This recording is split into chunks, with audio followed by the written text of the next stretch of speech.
স্বপ্ন পূরণ হয়েছে ব্রাজিল দলের। মাসিক প্রায় ১০ কোটি টাকা বেতনে তারা ২৬ বিশ্বকাপ পর্যন্ত দলে নিয়েছে ইউরোপিয়ান মাস্টারমাইন্ড কোচ কার্লো আনচেলত্তিকে। কথায় আছে, powerful people make place powerful.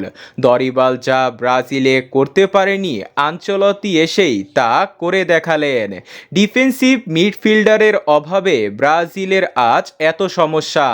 Ancelotti তা আগেই বুঝতে পেরেছেন, তাই সরাসরি এবার দলে ডাকছেন মাঝমাঠের কাণ্ডারি ক্যাসেমিরোকে।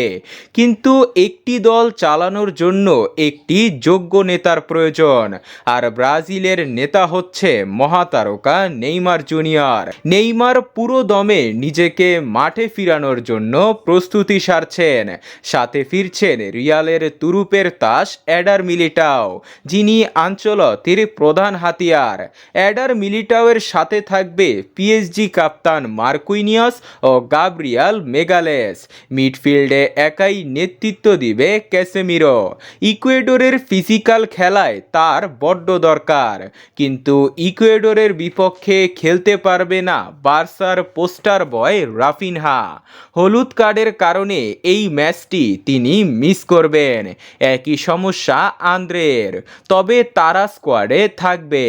আনচেলত্তি চায় তরুণ ও অভিজ্ঞতার সংমিশ্রণে একটি শক্তিশালী দল সাজাতে। তাই নেইমারকে মূল পরিকল্পনায় রেখে ভিনিসিয়াস জুনিয়র ও রদ্রিগোদের সাথে ফিরাবেন পুরানো অস্ত্র গাব্রিয়াল জেজুসকে। সব মিলিয়ে এক ভয়ঙ্কর ব্রাজিল দেখবে গোটা বিশ্ব।